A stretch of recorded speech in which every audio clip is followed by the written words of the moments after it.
Ever noticed how you can ace the theory of something and then completely collapse the first time you face it in reality?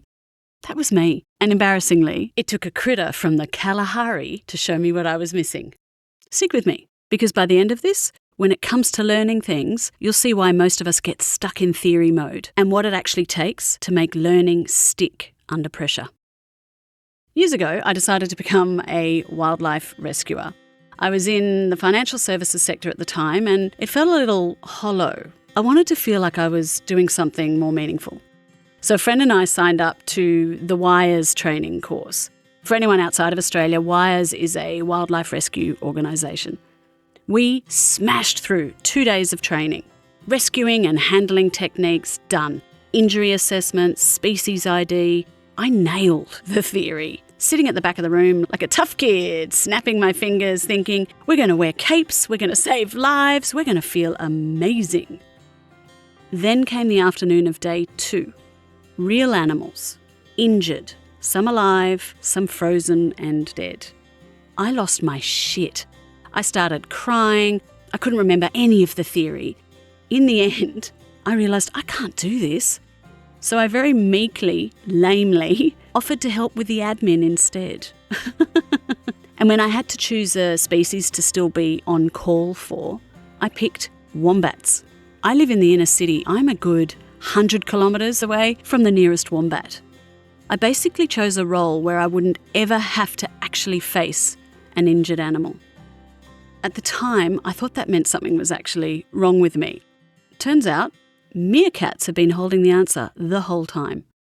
I'm Pia, and this is Feral by Design. Here's what I didn't understand back then. Theory feels safe. You can feel capable without facing anything unpredictable. Think about all those online courses you can do in a heartbeat. Real situations? They're messy. They're emotional. They're full of stakes. I thought being good at theory meant I was ready. But when the moment came, the one that actually mattered, my system tapped out. I wasn't weak. I was untested. And I didn't have a strong enough purpose yet to pull me through that discomfort. Grab your sunscreen. We're off to the desert. The Kalahari, no less. Meerkats live in the Kalahari Desert, and their pups have to learn to handle venomous scorpions. It's a genuinely risky prey. And they've evolved a teaching system that quietly solves a learning problem we humans run into all the time. Adult meerkats teach in stages. Early on, scorpions that can't sting. They're safe, but it's still the real thing. As they improve, scorpions that are disabled, sadly, but more realistic. And eventually, fully intact ones with adults close by. Teaching isn't a job title. Anyone nearby and experienced enough steps in. And pups don't just interrupt at random. They use specific begging calls that signal exactly what kind of support they need. If the pup struggles, adults nudge the prey closer, retrieve it if it wanders off, or sometimes disable it further. If the pup is coping, they back off. This behaviour was documented in a Cambridge-led study in 2006, showing that adults adjust their teaching based on the pup's calls. A fully responsive, real-time calibration system. No lectures, just tiny in-the-moment adjustments based on what the pup learner needs right then. It's a network calibrating difficulty on the fly. And the pups learn because it matters. Now look, I'm not saying meerkats are sitting around planning lessons. This is evolved behaviour, not conscious teaching. But it's been pressure tested for thousands of years. And the function they're solving for, teaching a high-risk skill without catastrophic failure, that's the same problem we face. For them, it's venom. For us, it might be ego, reputation, or overwhelming emotion. Different contexts, same design challenge. Looking back at my WIRES crash, I can see exactly what was missing. There was no gradual exposure to the real thing. I hadn't yet built connections with people who'd already been through it. There was no way for me to signal when I was overwhelmed. And crucially, though I absolutely cared enough to be doing the training, I think it was more armchair warrior care. Not the kind of care that holds when things get real. Then Black Summer hit. That's the 2019-2020 bushfires calamity that we had.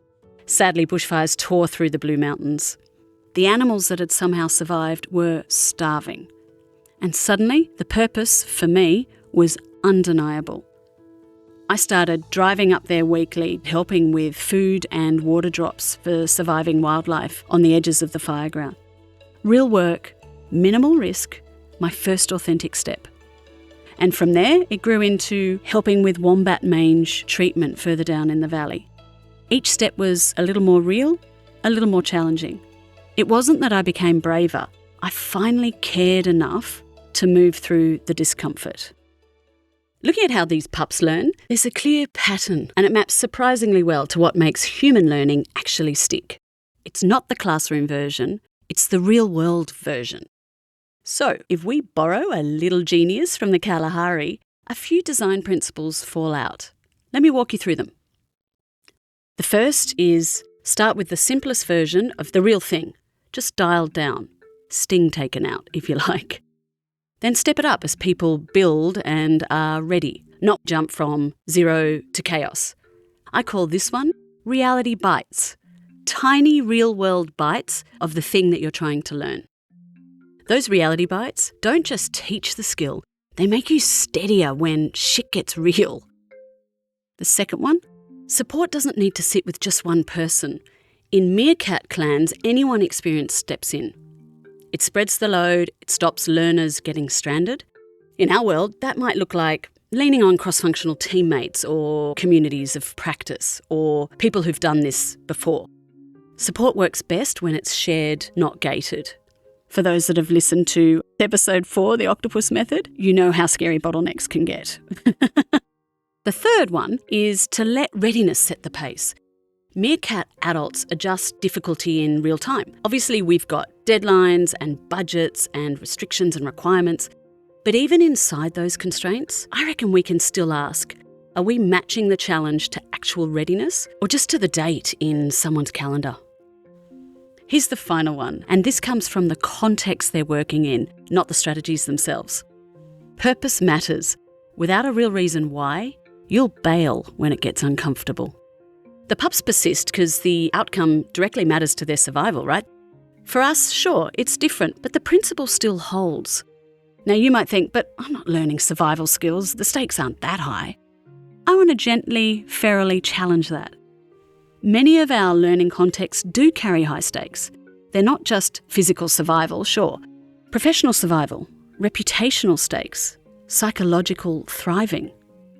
The question is, have you connected the skill to stakes that feel real enough for you? And once you start looking, you see versions of this everywhere. People who freeze when thrown into high-stakes work with no real practice. Teams stuck in endless planning mode because real action feels too risky. Skills taught in workshops but never practiced in real conditions.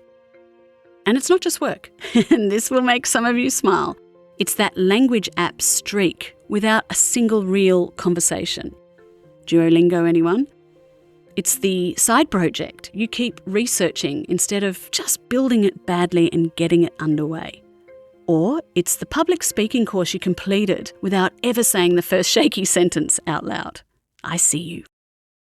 These design principles are clearest with hands-on skills. They get a bit fuzzier with more abstract ones, obviously, like leadership or confidence. But the pattern still holds. Tiny reality bites give learning something to really grip onto. Meaningful purpose gives it something important to hold on for. If I spend more time now consuming content about a skill than I do pushing through the discomfort and actually trying it, it usually means the purpose behind it isn't strong enough yet. And I don't see that as a failure. I think it just means the nope is stronger than the why. Most of the time, it's not that we can't learn hard things, it's that we haven't created the conditions that help learning hold up when it really counts, when we're under pressure. These days, and God help the others in the car on road trips, I'm the one with the gloves and the coloured tape in the back of the car, not in a creepy true crime kind of way. Stopping to pull roadkill off the road, checking pouches for tiny pinkies. It's still really confronting, and there is often a tear or two shed and a dry retch as well. But the purpose for me is strong enough that I do it. When something truly matters to you on this front, you stay with that discomfort long enough to learn it. And the learning sticks more deeply because the outcome actually matters to you. And honestly, you know what? Even this podcast was a little meerkat moment for me. A few tiny reality bites, asking for help from people who'd done it before, and finally pushing past that very real discomfort of putting my voice out here. So have you been circling a skill in theory mode or avoiding something real because it feels uncomfortable? Maybe the question isn't, why can't I do this? But instead, does this matter enough to me? And what's one small reality bite I could take with someone nearby if I need them? Because any small, real step is always going to be better than another article. Tiny desert teachers with a hell of a lot to say. I'm Pia, and this is Feral by Design. Nature owns the patent.